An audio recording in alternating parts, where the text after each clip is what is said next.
주요일은 마태복음이죠. 자, 마태복음 1장 1절. 1장 1절. 마태복음 1장 1절. 자, 함께 합동합니다. 자, 시작. 아브라함과 다윗의 자손 예수 그리스도의 백성이라. 자, 주일날은 우리 창세기 전체를 보았죠. 이제 수요일날은 주일날은 구약, 수요일날은 시작 이렇게 보도록 하겠습니다.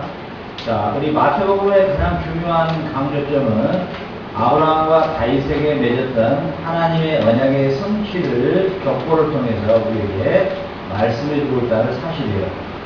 이 족보 안에 네 여자가 나옵니다. 다말, 라합, 룻, 바세바, 그리고 마리아까지 해서 네 여자가 나오는데 이 중에 두 여자는 이방 여자죠. 예, 라합 그리고 룻은 이방의 여자죠.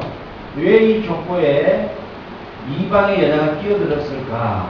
이것은 아주 중요한 부분이에요. 이것은 마태는 의도적으로 우리를 구원할 예수 그리스도가 아브라함과 다윗의 자손으로 오시기는 하지만은 이스라엘만 구원하러 오신 게 아니라 이방인들도 함께 구원하러 오셨다는 것에 강조점을 두고 있다는 사실이에요. 그래서 마태복음의 강조점은 이방인에도 구원이 있음을 말하고자 했던 마태의 의도가 있는 거예요. 알겠죠? 그래서 그분은 철저하게도 아브라함으로부터 시작해서 다윗에 이르기까지 총체적인 모든 왕들과 모든 선지자들에게 약속했던 그 언약의 약속의 성취자로 그리스도가 오시는 것을 마태는 1장부터 강조하고 있다는 사실이에요. 그리고 그것은 이방인들까지도 포함해서 구원하시러 오시는 만왕의 왕임을 지금 강조하고 있다는 사실이에요. 그리고 2장에 가서 마태복음 2장의 중심 주제가 예수님은 메시아로 이 땅에 정확하게 오심을 미가서 5장 2절에 정확하게 어디에서 태어날 것이냐, 그분이 베들레헴에서 태어날 것이라고 정확하게 기록되어 있는데도 불구하고 예수님이 오실 때에 누구도 환영하지 않았다는 사실이에요. 곧 동방 박사들만 어떻게 해서 예수님의 출생을 맞이러 왔는지는 몰라요. 성경은 그걸 말하고 있지가 않아요. 그런데 오히려 예수님이 출생할 때 헤롯은 많은 애들을 죽여버리라고요. 이해가 가죠. 여기에서 우리는 마태복음에서 마태는 이 말을 하고 싶은 거예요. 우리가 편지를 쓰면 반드시 편지를 쓰는 저자의 의도가 있죠. 그래서 우리 성경은 반드시 저자의 의도를 정확하게 이해해야지. 저자는 오늘 삼겹살을 먹고 싶어 하는데 느닷없이 짜장면을 내놓으면은 저자가 성질이 나겠죠. 손님이 와서 밥을 시킬 때 나는 오늘 탕수육을 주세요 그랬는데 갑자기 주방에서 탕수육보다는 짬뽕이 더 맛있는 것 같아서 이렇게 갖고 왔네요. 그러면 손님이 뭘까요? 화내고 나오겠죠. 그래서 우리가 어찌됐든 간에 마태는 무엇을 도대체 생각하고 이걸 쓰고 있는가를 항상 생각하고 가야 되는 거예요. 마태는 이 마태복음 2장을 통해서는 무엇에 강조점을 두고 그가 기록하고 있냐면은 예수님의 출생에 대하여 마귀는 끝까지 반대하고 끝까지 해방하고 끝까지 예수님의 오시는 출생을 막아냈다는 사실이에요. 헤롯이라는 사람을 통해서 어디에서 메시아가 태어난다더냐 물어보니까 그 참모진들이 베들레헴에서 태어난다고 합니다. 이렇게 말하니까 그러면은 지금부터 얘기들을 전부 죽여라 이렇게 했단 말이에요. 마태는 무엇을 말하고자 해요? 만왕의 왕으로 오시는 아브라함과 다윗의 언약에 따라 약속했던 그 메시아가 오시는 그 일에 사단은 끝까지 막아내려고 몸부림을 쳤다는 사실이에요. 여러분들도 있잖아요. 예수 그리스도가 우리의 구원자이시고 그가 죽고 부활하심으로 우리에게 영생을 주시는 메시아임을 증거하려고 하는 여러분의 복음적 삶, 선교사적 삶을 살려고 하면은 적대세는 끝까지 놓지 않냐고 물고 늘어진다는 사실이에요. 이해가 가죠? 이게 우리의 역사를 바라보는 역사의 관점이에요. 이해가 가죠? 그래서 예수님이 오시는 길을 끝까지 반대하고 가는 거예요. 이해가 가죠? 그래서 결국은 이 세상은 메시아로 오시는 그 예수님을 영접하지 않아요. 그래서 요한은 똑같은 말을 해요. 예수님이 이 땅에 어두움의 빛으로 오셨지만 어두움은 그를 영접하지 아니했더라. 영접하는 자 그 이름을 믿는 자에게는 하나님의 자녀가 되는 권세를 주겠다. 그래서 이 세상은 어두움의 세상이었단 말이에요. 알겠죠? 그래서 우리 구약의 마지막 보면은 말라기서가 있고요. 그러죠? 말라기서가 있죠. 그 말라기서로부터 시작해가지고 예수님의 출생 마태복음까지 400년의 기간이 있어요. 그동안에는 아무런 하나님의 계시가 나타나지 않아요. 에? 알겠죠? 그 400년의 공간의 그 기간 속에서 뭐예요? 암흑의 시대단 말이에요. 그때가 아주 어두컴컴한 시대예요. 이제 영화가 막 시작하기 전에 불을 끄잖아요. 그 시기예요. 그리스도가 오시는 그날을 이제 드디어 불이 이제 꺼지면서 개막이 되는 그 순간이 바로 말라기서와 마태복음의 중간기, 그 중간 사이에요. 그때 마귀는 철저하게 몸부림을 쳤단 말이에요. 왜? 예수님의 출생을 이제 막아야 되니까. 그래서 그때 바로 그 로마의 시대를 들어가면서 그리고 뭐예요? 바로 헤롯이라는 군봉왕. 헤롯은 왕이 아니에요. 이 속국의 그 다른 사람을 그 왕으로 세워서 소위 말하면은 이 신화 정책이죠. 그 사람의 그 지역의 사람을 왕으로 세워서 그 사람을 다스리는 그런 정치였어요. 로마의 정치는. 거기에 이제 분봉왕이에요. 이 애가 바로 사단으로부터 쓰임을 받기 시작한 거죠. 어떻게요? 누가 유대인의 왕으로 온다고 하더냐? 어디서 온다더냐? 미가서 5장 2절에 보니까 베들레헴에서 태어난답니다. 모두 죽여라 이랬단 말이에요. 그래서 마태는 어디에다 초점을 맞췄을까요? 바로 이 사단은 메시아가 오는 길을 철저하게 막아냈단 말이죠. 자, 우리 구속사의 대가에 우리 우진에게 묻겠어요. 왜 가인은 아벨을 죽였을까요? 왜? 그리스도의 실생을 막으려고. 보세요. 그리스도가 오시는 걸 막는 작업을 했단 말이죠. 아담의 범죄로 말미암아 하나님은 창세기 3장 15절에서 내가 메시아를 보내겠다고 하는 거 언약을 하는 동시에 바로 발작하기 시작하는 거예요. 누가 등장해요? 가인이 아벨을 철기는 사건이 나오고 내려와서 이 사단은 어떻게 해요? 노아의 홍수 심판을 통해서 다 쓸어버리려고 하는 그런 계획을 세웠지만 하나님은 노아의 가족을 또 보존하시잖아요. 또 사울은 다윗을 죽이려고 몸부림을 치지만은 하나님은 사울의 손에서 다윗을 또 그대로도 보존하죠. 그러죠. 그렇게 함으로써 모세는 또 바로가 죽이려고 하죠. 하나님은 철저히 또 모세를 보존하죠. 이렇게 해서 어디까지? 바로 오늘 그리스도의 출생까지 하나님은 막아오시는데 헤롯이 마지막 발작을 했는데 하나님은 헤롯의 칼날에서도 메시아를 출생하게 하는 이 놀라운 하나님의 구원 역사를 이루어가는 것을 지금 마태는 중심을 거기다 잡고 설명하고 있다는 사실이에요. 그래서 3장에 가면은 세례 요한이 하나님에 대한 심판을 선언하는 거예요. 자, 이분이 누구냐? 이분이 바로 나는 신들매 그분의 운동화 끈도 만질만한 가치가 없는 존재인데, 자, 이분이 드디어 이제 성령으로 세례를 줄 건데 너희들이 회개하지 않으면은 하나님의 나라에 대한 심판을 면치 못할 것이다 하고 이제 외치기 시작하는 거예요. 그래서 세례 요한은 일찍이 이사야 선지자가 예수님이 오시기 전에 한 인물이 출생을 할 텐데 그 인물이 어떤 일을 하느냐, 오시는 예수님의 길을 평탄케 하는 저분이 바로 메시아다라고 하는 것을 증거하는 선지자가 하나 나타날 것이다. 그게 바로 이제 세례 요한이 마지막 그래서 선지자가 되는 거예요. 자, 마태는 왜 세례 요한을 소개하고 있을까요? 바로 구약의 모든 선지자들이 예언했던 그 메시아가 확신함을, 이분이 진정 그 이사야 모든 선지자들이 메시아를 보내겠다고 하는 이 선지자들의 예언을 확실하게 이루신 분이라는 것을 강조하기 위해서 마지막 선지자인 세례 요한이 바로 이분이 메시아다 이렇게 외치겠다는 사실.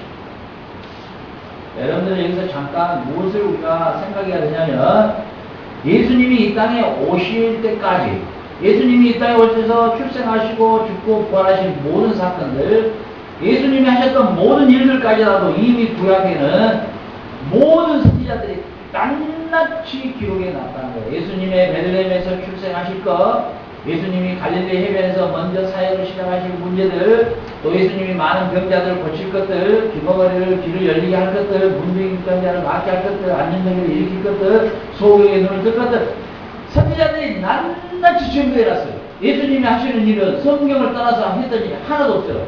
전부 예수님은 일을 하시고 난 다음에 성경이 예언된, 성경이 선지자의 예언이 성취된다, 성취된다, 성취된다, 이렇게 계속 말씀하시는 거예요. 그렇기 때문에 여러분, 예수님이 왜 나는 진리다, 나는 진리다, 왜 이 말씀을 하셨을 수 있었을까요?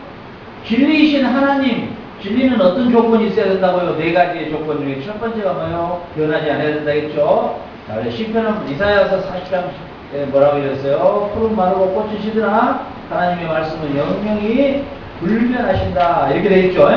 그러니까 결국은 불변하신 하나님이 성령의 감동을 줘서 인간들에게 쓰게 한, 수천 년 전부터 쓰게 한, 모세로부터 출발해서 모든 선지자들에게 예언하고 쓰게 한 이 불멸의 이 말씀을 예수님께서 그대로 이루시기 때문에 예수님이 진리야.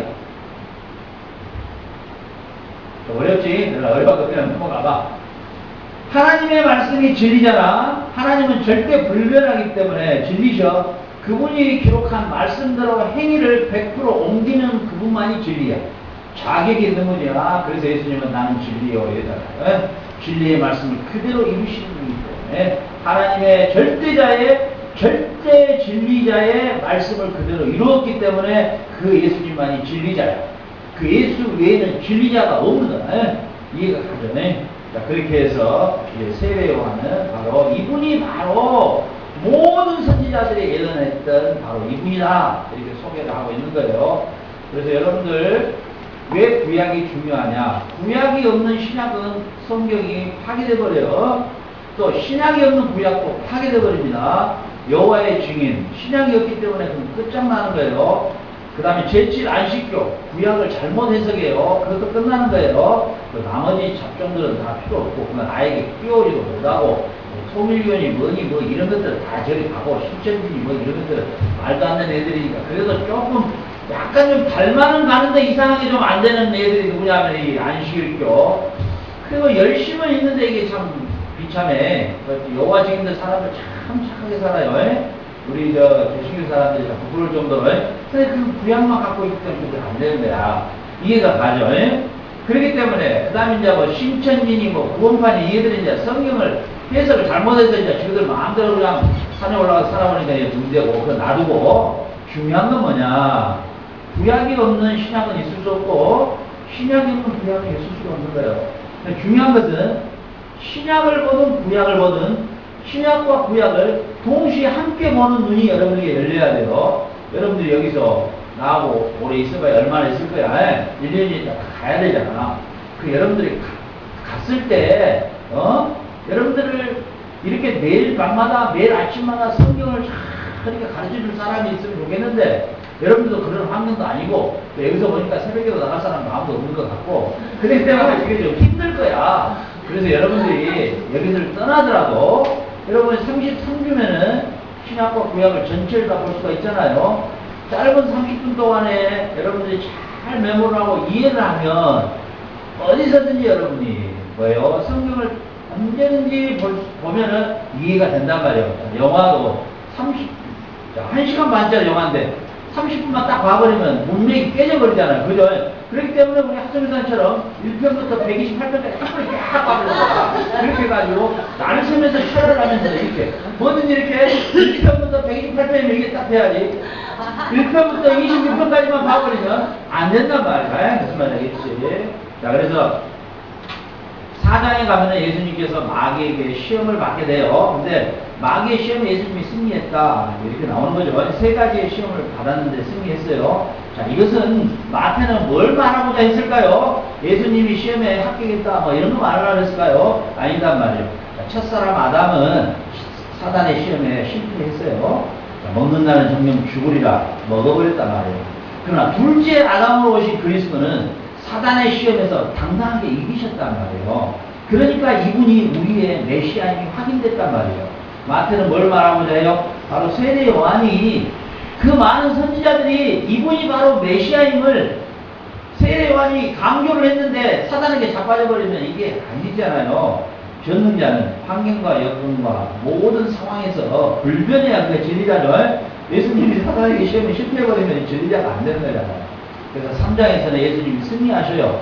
이 승리를 통해서 뭘 우리에게 말하고자 하는 의도가 있냐면 바로 첫사람 아담은 실패했지만 둘째 아담으로 오신 그리스도가 사단의 시험에 승리했다는 거예요. 알겠죠? 저와 여러분이 비록 이 땅에 살아갈 동안은 이런저런 연약함 때문에 실수하고 넘어지고 조금 부족한 부분이 있어도 그리스도 안에 있는 여러분들은 이미 모든 사단의 시험에서 여러분들 그리스도와 함께 이겨버린 존재예요. 그래서 사단이 우리를 어떻게 할 수가 없어요. 예, 이미 시험을 봐가지고 100점 해가지고 오늘 합격해버렸는데 그 다음에 또 죄실만한 말 없죠. 그러죠. 이미 통과됐으면 끝난 거잖아요. 우리 아이린같이 이번에 이 아메리카 대학에 전 과목을 패스했잖아요. 도대체 저게 사람인가 싶어요. 어떻게 저렇게 될 수가 있을까? 이상하죠. 근데 한 번 시험했는데 또 전화 와가지고 아이린 나와 또 재시험 봐야 되겠어. 없잖아요. 그렇죠. 예수님은 시험에 완전히 승리하심으로 저와 여러분도 이미 승리해버린 거예요. 우리는. 아멘. 그리스도 안에서 이미 우리 승리한 거예요. 알겠어요? 이게 우리에게 항상 있어야만이 사단이 우리를 건들지를 못하는 거예요. 알겠죠? 그러니까 우리는 완전한 시험에 이미 합격은 했어요. 합격은 했지만은 이제 합격하고 난 다음에 뭐가 있어요? 몇 월 며칠부터 회사에 출근하십시오. 그날까지 기다리고 있는 중이야. 합격 통지서를 받았어. 예수님이 이제 재림하시는 그날까지만 우리가 이 땅에 살아가는 그 순간에 여기 좀 합격해가지고 회사를 가야 공급이 나와서 풍요롭게 살겠는데 아직까지는 공급이 안 나와. 아직까지는 예수님의 재림이 아니기 때문에 좀 힘들어. 그렇지만 이미 우리는 합격 통지서를 받아놓은 상태야. 아멘? 아멘. 그래서 이 고린도전서 10장에서는 우리가 시험 받을 만할 즈음에 넘어질 즈음에 감당할 시험밖에 허락하지 아니하고 시험 받을 즈음에 피할 길을 예비해 두신다. 왜? 우리 이미 이제 합격해놨기 때문에 여기다가 초점을 맞추는 거예요. 예수님은 사단의 시험에 이기심으로 첫사람 아담은 실패함으로 우리에게 사망을 가져왔지만 둘째 아담이신 예수님은 승리하심으로 우리에게 생명을 합격의 선물에 영생을 주신 거예요. 알겠죠? 그 다음에 4장에 가면은 5장에 가면은 예수님께서 시험을 이기시고 난 다음에 산상수훈이라는 이 계명을 다시 주기 시작하는 거예요. 모세는 이렇게 말했지만 나는 너에게 이르노니 이렇게 해서 쭉 심령이 가난한 자, 마음이 애통한 자, 의에 누리고 목마른 자, 온유한 자 이렇게 쭉 설명해 주셔요. 자, 여기는 마태가 어떤 의도에서 이걸 썼을까요? 자, 구약에는 계명이 있었죠. 십계명이 있었죠. 예수님이 말하자면 내가 율법을 없애버리러 온 게 아니다. 율법을 완성시키러 왔다. 이렇게 말씀하셔요. 그러므로 예수님께서 뭘 말하고자 하느냐. 자, 너희들은 이제 이미 시험에 승리했으므로 내 안에서 너희는 이미 시험에 승리했으므로 이 말이야. 시험에 승리했으므로 너희들의 계명은 이제 이런 계명이다. 한마디로 말하면 구약에는 도둑질하지 말라, 살인하지 말라, 간음하지 말라 이렇게 나왔는데 나는 너희에게 이르노니 여자를 보고 음욕을 품어도 간음이다. 그리고 손가락을 잘라버려라, 왼손을 잘라버려라 이렇게 기록되어 있어요. 이게 무슨 말일까 도대체 여러분들 헷갈릴 거야. 중요한 건 뭐냐면은 이미 그리스도께서 완성을 하셨다는 거야. 율법에 의해서 완성을. 그럼 그리스도 안에 있는 여러분들은 이미 완성하신 그리스도의 의를 통해서 여러분은 완성하지 못할 계명을 하나님은 완성했다고 봐준다는 거예요. 첫 번째는. 두 번째는 그렇다 할지라도 바리새인과 서기관들이 율법을 잘 지키려고 몸부림쳤던 것 그 이상으로 너희들도 더 이상 몸부림을 쳐야 할 것이다. 그러나 중요한 게 있다. 구약의 백성들은 계명을 지키려고 할 때 문자만 보고 지키려고 예를 썼지만 너희들은 그런 것이 아니라 너희 안에 성령이 오실 텐데 그 성령이 거하면 너희들이 몸부림을 친다고 해서 되는 게 아니라 그 성령님이 너희들을 그 계명을 이루어가도록 너희들을 도울 것이다. 아멘? 그래서 문자로 지키는 게 아니라 지금 우리 영을 따라 지키는 거예요.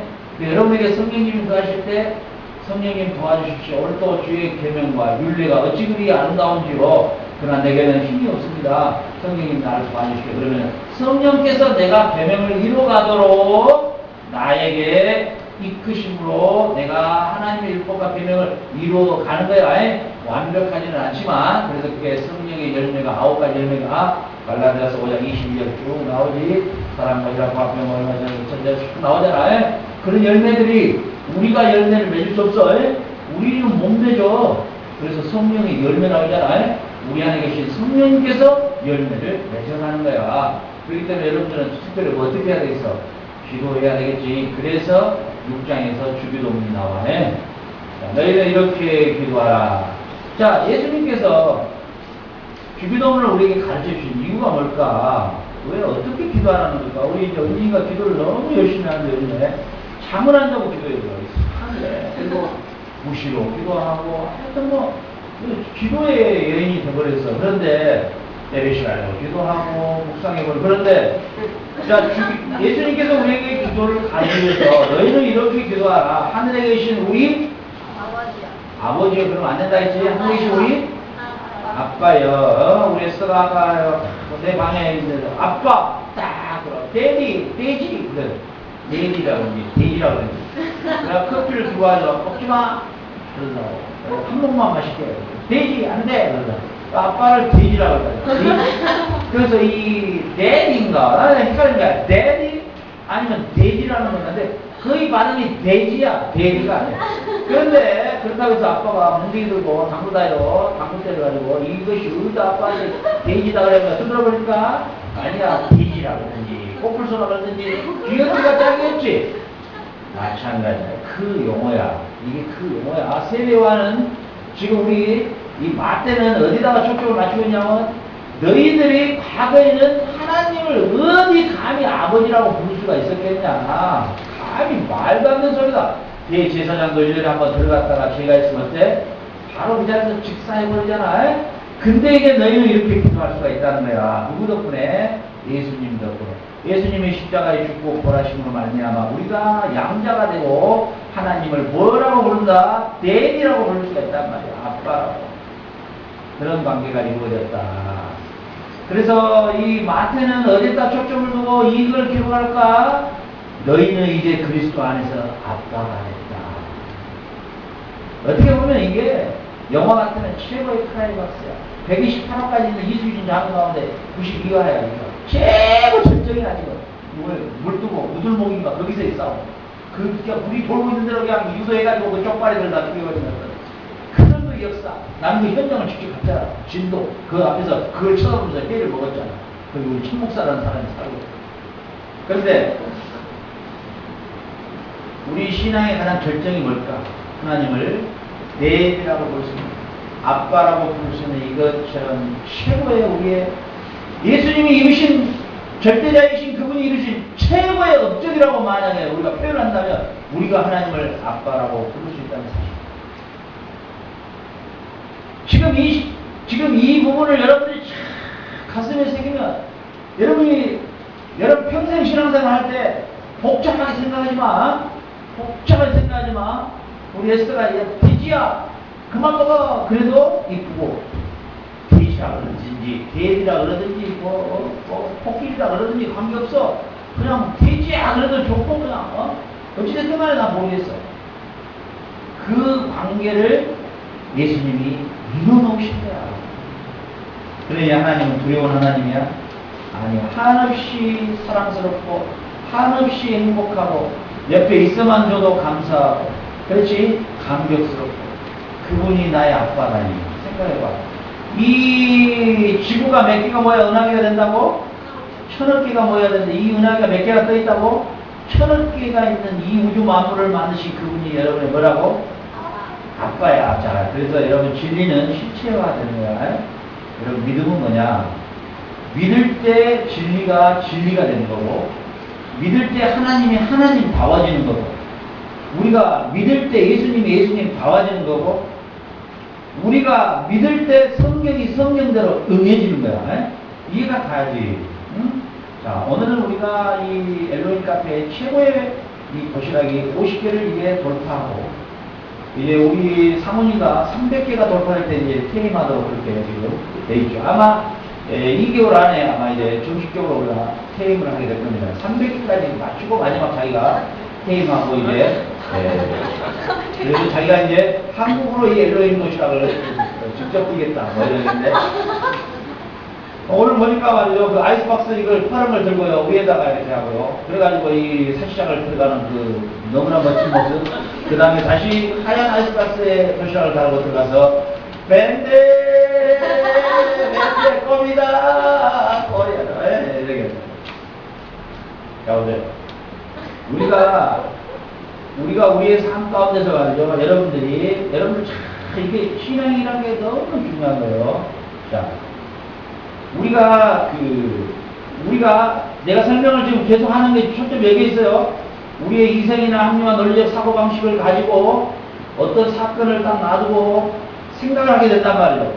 자, 우리 엘로힘 카페, 우리 전 식구들이 요원화돼서 함께 힘을 모으고 마음을 모아서 일하는 건 좋지만은 이게 신앙생활에 문제가 생기겠지 않는가, 예배 생활이나 이 생활에 문제가 생기겠다 싶어서 과감하게 이걸 정리를 해야 되겠다. 어떻게 정리를 할까? 근데 이게 이제 저녁에 문을 닫아버린다. 이야, 이 카페와 레스토랑의 최고의 절정의 시간이 저녁인데 말이지. 이게 문을 닫아버린다. 이게 굉장히 갈등이 오는 거야. 자, 그러면 먼저 합리적과 사고와 논리적 사고를 앞에 딱 세우면은 문을 안 닫아야 돼요. 그러나 먼저 그 나라와 의를 구하는 것을 딱 생각하면 닫아야 돼. 이 갈등이 오죠? 이럴 때 딱 단호하게 진리 편에 서는 거야. 진리 쪽에서 문을 닫아버려. 재밌는 것은 문을 닫아버렸는데 닫은 날부터 문을 열어서 내상을 올린 것보다 더 많이 올랐다는 사실. 자, 이번에 여러분에게 쭈라스케리아라고 알아요? 혹시 쭈라기 공원 옆에 바로 쭈라스케리아라는 데가 있어요. 그래서 그 깨리라고 여러분을 한번 모시고 갈까라는 생각이 있지만서도 아직까지 결정이 안 돼 있다는 사실입니다. 흥분하지 마시고. 자, 그 다음에 그래서 중요한 게 뭐냐? 자, 여러분들이 이 세상을 살아갈 때 나보다 여러분들 더 많이 살아야 되잖아요. 항상 우리의 이성과 합리화 논리적 사고, 이 비진리가 우리의 절대 진리의 말씀을 방해한단 말이야. 설득시켜. 근데 설득력이 훨씬 비진리가 더 강해. 그러잖아. 계산상으로. 그런데 우리는 뭐야? 진리만이 사는 길이야. 먼저 그 나라와 의를 구하라. 그래야 이 모든 것을 더해 주시라. 도저히 말도 안 되지. 낮에 점심시간에 12시부터 2시까지 장사하고 문 닫아버리니까 이게 될까 싶잖아. 사실 얼마나 우리 에스더가 믿음이 좋은지 역시 하나님의 기적은 놀라워. 이렇게 고백을 했으면 좋겠는데 어찌됐든 간에. 자, 그렇게 해서 여러분들은 너희가 이렇게 기도하라. 하늘에 계신 너의 아빠여. 그러니까 여러분의 신앙 속에 그분을 진짜 아빠로서 인정하면 하나님의 말씀이 살아서 현실화된다는 사실이야. 인정한 만큼만 역사하셔. 여러분이 하나님을 하나님으로 인정한 만큼만 일하신다. 이게 놀라운 비밀이야. 그래서 너희 믿음대로 될지어다라는 말을 예수님이 그렇게 많이 하셔. 네 믿음대로 될지어다. 그러니까 베드로에게 베드로야 저기 가서 그물을 던져봐라 했을 때 베드로는 완전히 그 바다를 그 갈릴리 호수를 쫙 끼고 있는 사람이야. 메시의 거기가 어디로 간 것까지 안 사람이야. 소위 말하면. 근데 예수님이야 저기다가 던져봐라 그러니까 베드로가 그 말도 안 되는 소리야. 우리의 이성과 합리화 논리적 사고 경험으로는 예수님이 말한 게 너무나도 안 맞은 이야기야. 이치도 안 맞아. 여러분의 하나님의 성경의 말씀이 여러분에게 다가왔을 때 너무너무 안 맞은 게 당연해. 안 맞아야 돼. 왜냐면은 이 세상 사람들은 전부 비진리 안에서 살아가고 있고 비진리 안에서 경험하고 있고 비진리 안에서 자기의 삶을 판단하고 살아오고 있기 때문에 진리 안에 여러분들이 산다고 봤을 때는 이게 너무 안 맞은 거야. 그러나 베드로는 어떻게 했어? 하나님의 말씀에 의지하여 네가 그물을 내리겠나이다. 내렸는데 도저히 인간의 상식과 합리화 논리를 깨어버리고 엄청난 물고기를 잡았다. 이런 내용이 있다는 거네. 결국은 뭐냐면 여러분들의 삶에 하나님을 하나님으로 인정하고 어떤 상황과 어떤 시간과 어떤 역사 속에서도 변하지 않는 하나님의 약속의 말씀, 약 한 1200가지가 있는 약속의 말씀을 요약해서 창세기 요한복음 3장 16절과 마태복음 6장 33절 두 구절만 가지고도 여러분의 삶은 완벽한 삶을 살아낼 수 있는 거야. 이해가지? 왜? 어디에서 그 근거를 잡아야 될까? 그분이 나의 아빠야. 아빠야. 우리 애써 방구가 지고 가잖아. 내 앞에서 방구를 끼는 거야. 그러면 여러분들은 어떻게 냄새가 날지 모르지만 왜 그럴까? 딸의 방구기 때문에. 근데 엄마가 낄 때는 좀 입장이 곤란해. 근데 딸이 낄 때는 방구가 그렇게 아름다울 수가 없어. 왜 그럴까? 딸이니까 방구가 더럽지 않은 거야. 잘 들어봐. 우리 하나님이 내가 딸을 사랑하는가하고는 비교할 수가 없는 사랑을 하고 있다는 거야. 하나님이 우리를 사랑하는 그 사랑이 얼마나 큰지 알아? 우리는 도저히 상상할 수 없는. 자, 그래서 우리가 하나님의 사랑이 우리에게 어떤 바 되었다? 부은바 되었다. 이 부은바가 어떤 의미라고? 이가 스포커야. 이 감당을 못할 정도야. 이 사랑을 우리에게 부은바 되셨어. 그 사랑이 크신 그분이 여러분의 아빠인데 그 아빠는 뭐야? 여러분들에게 삼겹살 정도 사는 아빠가 아니라 천억개가 없는 우리 만물을 주관하고 계시오.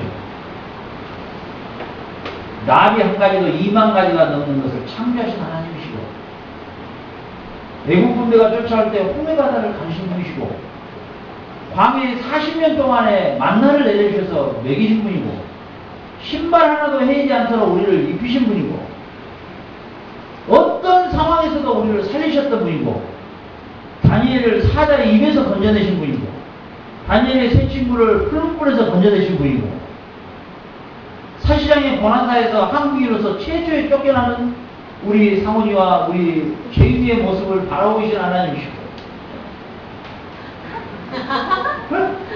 지금 우리 상훈이는 고난사에서 지금 이런 이야기가 돌고 있어요. 상훈이는 자기 아버지는 한국 사람이에요.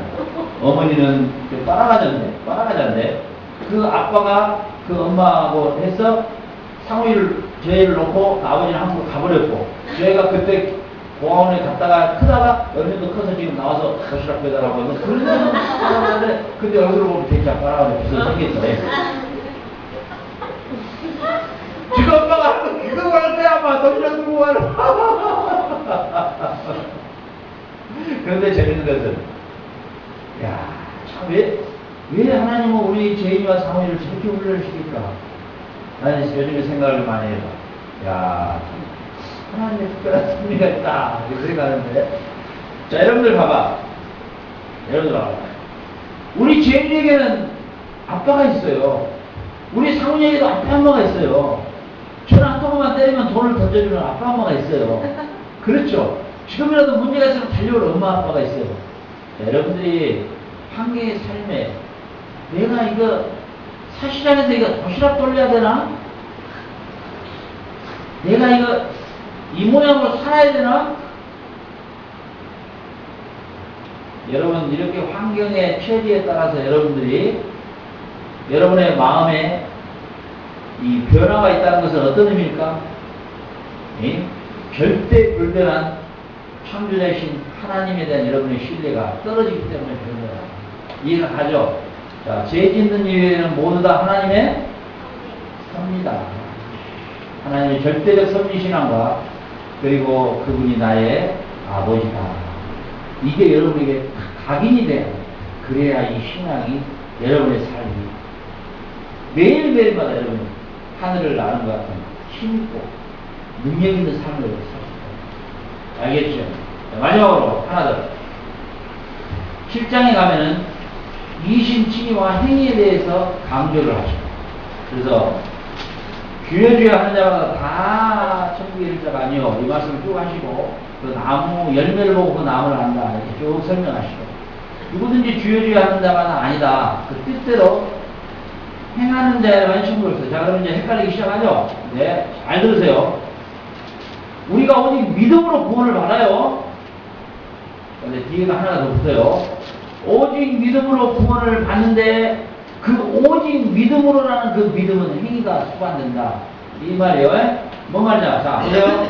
오직 믿음으로 구원을 받는데 오직 그 믿음으로 구원받는 그 믿음은 행함이 따라오게 돼 있다. 이 말이에요. 이해가 가죠? 이해가 가죠? 그래서 로마서에서는 오직 믿음으로 구원을 얻는다 강조하고 있고 야고보서에서는 행함으로 구원을 얻는다 이렇게 강조되어 있는데 따로따로가 아니라 오직 네가 믿었느냐 그 믿음은 행함이라는 것이 자동적으로 따라오게 돼 있다. 이해가 가죠? 그러나 그것이 완벽하지는 않지만 여러분에 계시는 성령께서 율법을 이루어 가신다. 이런 논리로 갈 수가 있다. 그러니까 결국은 뭐예요?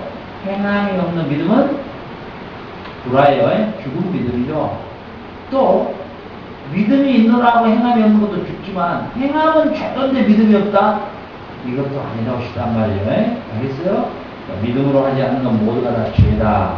세상의 자선사업가들, 빌 게이츠 뭐 이런 사람은 수조원씩 어려운 아프리카 난민들에서 돈 뿌리잖아요. 그러나 그것은 뭐예요? 행함으로 치르지 않아요. 왜요? 믿음으로 출발된 게 아닌데도 다 죄예요. 그 사람이 그렇게 자선사업을 하고 속으로는 엄청난 죄를 저지른단 말이죠. 이해가 가죠? 어떤 죄를요? 자기의 욕망, 야망, 명예, 자기를 추앙하는 영광을 다 받는단 말이에요. 알겠어요? 알지 못하요. 사람의 마음만큼 부패하고 더러운 게 없죠. 사람의 생각하고 계획하는 것이 다 뭐 할 뿐이다?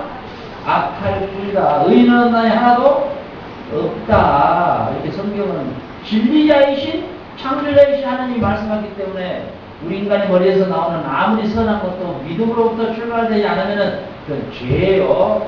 그리스도의 십자가와 죽으심과 부활의 고백이 없는 어떤 행위도 다 불화예요. 알겠죠? 그러나 반대로 내가 그런 믿음이 있노라 하면서도 개털같이 산다? 그거 믿는 믿음 그거 불화예요. 알겠죠? 오늘 마태복음 전체를 좀 끝내보려고 했는데 어렵네. 다음 주에 밤에 마지막 정리하도록 하죠. 기도합니다.